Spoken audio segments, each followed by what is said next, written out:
Bienvenue Stop Invest, la chaîne des top d'investissement. Ici, on parle essentiellement d'entreprises de qualité. Alors, Corian a publié ses résultats financiers ici du quatrième trimestre 2022 et ils sont tout simplement, vous avez la réponse devant vous ici. Donc, le marché n'a pas apprécié ces résultats financiers-là, notamment, voilà, malgré le fait qu'on ait un chiffre d'affaires qui soit croissant ici, etc., les marges ne suivent pas. Et si vous vous rappelez bien, on a fait ici déjà 3 vidéos sur Corian. Donc, la dernière, c'est les marges sous pression en 2023, prémonitoire, peut-être, non, mais c'était un article ici qu'on avait lu. Et voilà, on avait essayé de le commenter ici et la conclusion était simple. On n'est pas étonné qu'il y ait une pression sur les marges en 2023, notamment parce que l'entreprise ne peut pas augmenter les prix aussi rapidement pour compenser l'augmentation ici des coûts d'exploitation. Donc, quand on parle des coûts d'exploitation, ce sont les salaires, le coût ici des intrants, d'accord, et ainsi que les coûts de l'énergie. On ne peut pas augmenter le prix aussi rapidement, ok? Donc, il y a souvent, généralement, une période d'attente ici. Donc, en supplément de ça, c'est une entreprise également qui a une énorme dette. C'est pas une dette qui n'est pas gérable, je rappelle toujours. C'est pas une dette qui n'est pas gérable, mais c'est, voilà, c'est une entreprise qui devrait se concentrer qui devait se concentrer sur le remboursement de cette dette-là, au lieu de distribuer un dividende ici. Et je le dis depuis les premières vidéos ici. D'accord? Donc, on l'a vu sur Corian. Enfin, je parlais de ce qui est drôle ici aujourd'hui. Ce n'est pas lié. D'accord? Mais voilà. Ici, si vous vous rappelez bien, on a parlé d'Intel. On parle beaucoup d'Intel sur cette chaîne-ci. Et je vous ai dit qu'Intel doit couper son dividende. Si Intel coupe son dividende, pour moi, je veux savoir que le management fait le bon travail. Et je pense qu'aujourd'hui, Intel a annoncé la réduction de ce dividende-là. Pour moi, c'est une très bonne, c'est magnifique. C'est une très bonne nouvelle. Franchement, je suis content. D'accord? Pour Intel, je suis content d'entendre qu'on a coupé le dividende. Je comprends maintenant. Là, je peux confirmer que le management travaille. Et vous pouvez voir sur l'ensemble de toutes les vidéos qu'on a fait ici tantôt sur Intel, on est resté assez constant par rapport à ce dividende-là. Parce que ce qui se passe, c'est que même quand vous avez une stratégie basée sur le dividende, vous devez questionner le bien fondé même de ce dividende-là. Est-ce qu'on devrait vous le verser normalement? Est-ce qu'on ne devrait pas plutôt racheter les actions à un moment? Est-ce qu'on ne devrait pas plutôt privilégier le remboursement de la dette à un moment? Est-ce qu'on ne devrait pas plutôt couper totalement ce dividende-là afin de se concentrer ici à pouvoir augmenter les avantages concurrentiels de la compagnie, surtout en période difficile? Ce sont des questions qu'on doit se poser, pas juste croissance du dividende depuis X années, ça a augmenté de 20%, ça ne sert strictement à rien du tout. Cette réflexion-là ne sert à rien. Je vous ai dit ici que le plus important, c'est la stabilité des bénéfices nets ici, d'accord? Et une structure assez correcte de la dette, sans compter ici la stabilité même du business model en lui-même, d'accord? S'il y a un de ces éléments-là qui est sous pression, sachez que tôt ou tard, le dividende va souffrir. Je dis bien tôt ou tard. Et votre rôle est de vous préparer en conséquence. Ce n'est peut-être pas le cas pour Corian ici, mais Corian ne devrait pas payer un dividende. D'accord? Vous pouvez lire cet article-ci ici. J'avais prévu de le lire. En fait, j'avais même déjà lu, en fait. Sauf que la première vidéo n'a juste pas marché. Je ne sais d'ailleurs pas pourquoi. Dans tous les cas, en fait, il n'y avait que le son, en fait. Bref. Donc, je vais pas relire ça une seconde fois ici. Donc, la pression ici, voilà, voilà, la hausse ici et, voilà, la pression au niveau des marges ici est due aussi à la hausse des salaires. Normal, en période d'inflation, il n'a pas le choix que d'augmenter les salaires, sinon les employés vont aller ailleurs, personne ne vend son temps pour rien du tout. Ok, surtout quand le coût de la vie augmente. Également, l'augmentation des coûts de l'énergie, donc ça c'est temporaire par exemple, mais ça impacte vraiment la compagnie ici. Donc il faut également voir ici qu'elle dit qu'il n'y aura pas d'amélioration ici sur ce plan en 2023. Donc on aura une pression des marges également en 2023. Maintenant, quand on dit pression des marges en 2023, où est-ce qu'on va se situer nous par rapport à l'évaluation de cette compagnie ici? Donc on peut à peu près regarder les rapports financiers ici, etc. Moi je vous l'ai dit, j'ai survolé ces rapports financiers ici. Je vous dirais, voilà, par rapport aux premières vidéos ici, il n'y a rien de il y a vraiment rien d'extraordinaire qui n'était pas déjà disponible à ce moment-là. Oui, les marges sont impactées, mais voilà, c'était déjà assez connu ici. Donc, on sait que c'est une compagnie qui va souffrir. Mais maintenant, quand elle souffre comme ça, qu'est-ce qu'elle fait avec le cash qu'elle va rapporter? Moi, c'est ce qui m'intéresse. Je vois ici elle a décidé de garder un dividende aux alentours de 40 centimes, 25 centimes d'euros ici. D'accord? Donc, c'est une bonne nouvelle? Non, moi je ne pense pas que ce soit une bonne nouvelle. Cette entreprise, comme je l'ai dit tantôt, devrait ne pas payer de dividendes. 25 centimes d'euros ici par rapport au nombre d'actions ici, on est à peu près une cinquantaine de millions ici et plus, c'est pas non. Elle ne devrait pas payer de dividendes. Elle ne devait pas payer de dividendes. Donc, quand je vois ça, je me dis, ah, le management ici, je ne sais pas. Ils me parlent de dette, ils disent que tout va bien ici, etc. Mais je ne vois rien du tout. En tout cas, pour une entreprise qui a des marges aussi rikiki, il faut faire attention. Donc, jeter de l'argent, parce que j'appelle ça jeter de l'argent par les fenêtres en ce moment. D'accord? C'est une entreprise qui dégage une centaine de millions par an. Et dans cette centaine de millions par an-là, qu'est-ce qu'elle fait avec 50% sera reversé ici pour les dividendes, le 50% restant ici, dont le 50 millions, ça sera pour le rachat d'actions, pour le, comment ça, pour comment ça, pour améliorer le bilan. Bon, ça fait 250 millions par an. Mais également, je sais qu'elle le fait. Pourquoi? Parce que elle compte beaucoup sur son parc immobilier, dans le sens où la valeur de ses biens immobiliers ici, voilà, est hypothéquée à hauteur de 55%, et il reste un 45% en différence. Donc, ça veut dire que le 45% représente à peu près 1,5 milliard ici. Donc, si elle devrait vendre la totalité de son portefeuille, quand on dit vendre et relouer derrière, c'est ce qu'on appelle généralement le sales and leaseback, si elle vend ici la totalité ici de son portefeuille immobilier, elle pourrait rembourser la dette ici. D'accord, globalement. Mais est-ce qu'elle a l'intention de le faire? Voilà des sujets sur lesquels vous devez un tout petit peu faire des recherches. OK? Moi, je vous avais dit ici que c'est une compagnie qui vaut aux alentours des 10 euros l'action. Et même à 10 euros l'action ici, on va s'entendre. Déjà, faites attention, la dette ici n'est pas normale. Il faut aller regarder les rapports financiers. Elle a une dette moins élevée que ça. Ici, ça prend en considération les loyers. Donc, quand vous prenez en considération cette compagnie ici, quand vous prenez la dette, les bénéfices nets ici par rapport à la capitalisation boursière, vous aurez quelque chose en tout des 100 millions. D'accord? 100 millions ici. Et le 100 millions ici, à 10 fois les bénéfices, je ne paierai pas plus de 10 fois les bénéfices pour cette compagnie ici. Donc, je ne prends pas en considération la dette ici. Parce que si vous payez même 20 fois les bénéfices ici, techniquement, si vous enlevez la dette, il ne vous reste plus rien. C'est une entreprise qui appartient à ses créanciers, entre parenthèses ici. D'accord? Donc, il faut faire attention au prix que vous allez payer. Donc, vous allez remarquer ici que c'est une compagnie en réalité qui peut rapporter une centaine de millions par an. Mais depuis le début de la pandémie ici, il y a une pression au niveau des coûts. La pression au niveau des coûts ici fait en sorte que fait en sorte que les bénéfices nets ici soient très peu élevés.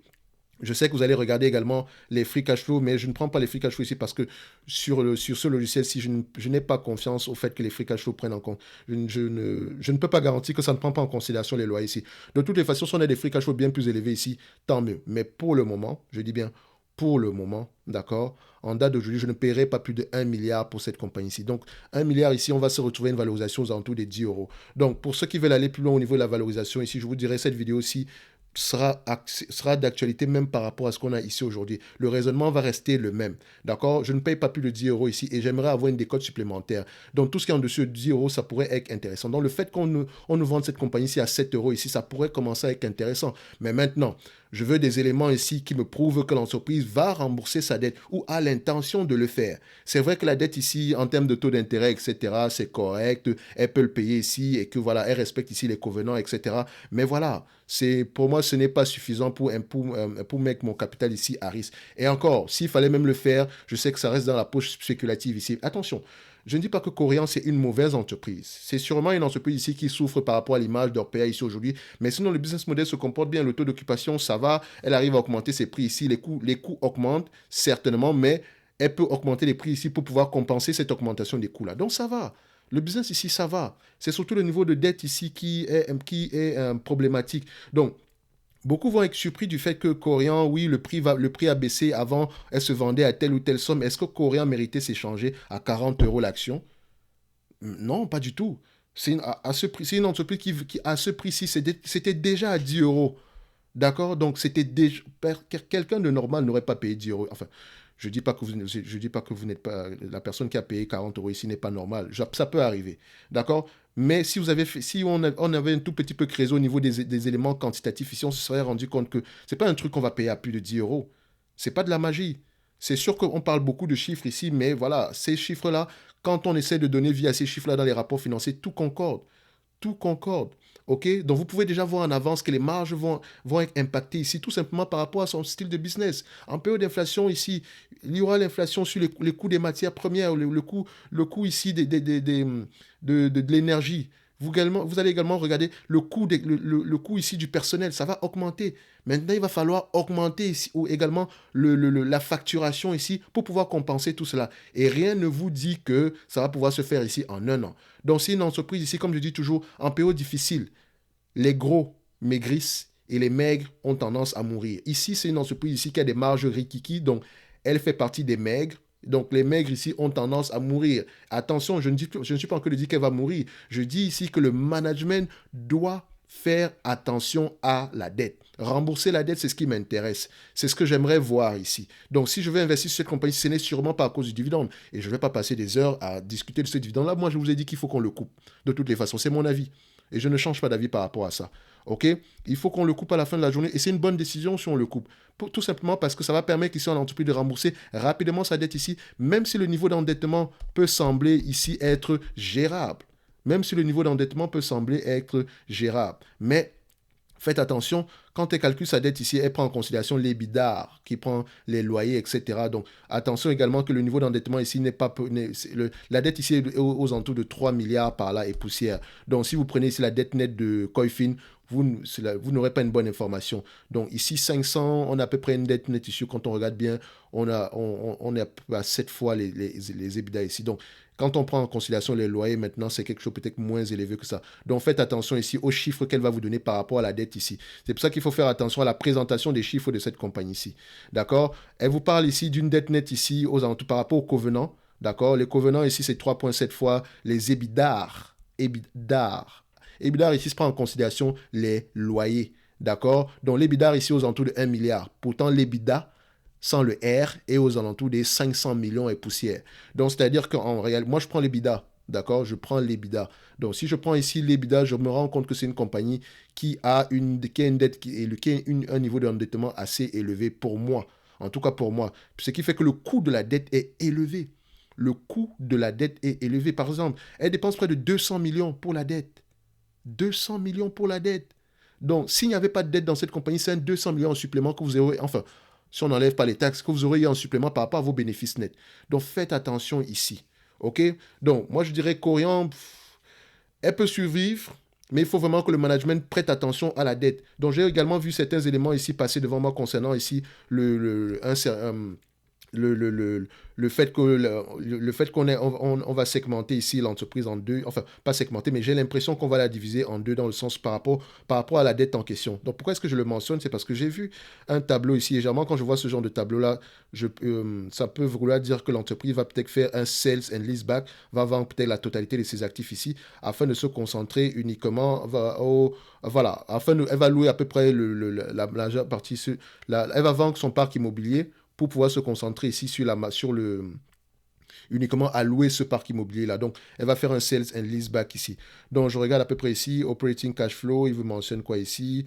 À peu près, ils disent que les operating cash flow, free cash flow ici, sont aux alentours de 200 millions par là. Attention, il faut vérifier, est-ce que ça ne prend pas en considération une partie des loyers ici? Donc, ça, c'est toujours à aller vérifier par là. OK? Donc, ici, voilà, c'est ici. Voilà. Donc, je vois ici Corian, la PropCo, donc qui détient ici 90% du portefeuille foncier ici, et Operating Subsidiary qui dit, je pense que Operating Subsidiary ici, c'est la partie ici opérationnelle ici de l'entreprise. Donc ça, c'est la partie ici qui détient comment on appelle ça, la dette les loyers, enfin pas la dette, mais le portefeuille immobilier. Donc Mature Real Estate Policy Allowing for Equity Monetization.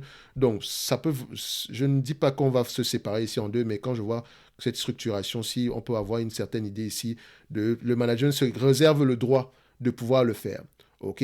Donc, si elle peut rembourser la dette ici en vendant la totalité de son portefeuille immobilier. C'est totalement possible. Mais n'oubliez pas également qu'en vendant la totalité du portefeuille immobilier, on va augmenter le niveau d'endettement ici. On va augmenter le niveau des loyers ici. D'accord? Donc, faites attention par rapport à ça. Ça pourrait être quelque chose à aller creuser à ce niveau-ci. Donc, comme moi, je le dis toujours ici, hein, cette compagnie-ci, en date d'aujourd'hui, au prix où on va le vendre, le prix de 7 euros par là, ça pourrait commencer à être intéressant, mais gardez tout ça dans la poche spéculative ici. Donc, n'allez pas avec une grosse partie de votre portefeuille. Et comme je dis toujours, comparez par rapport à ce qui pourrait être proposé sur le marché.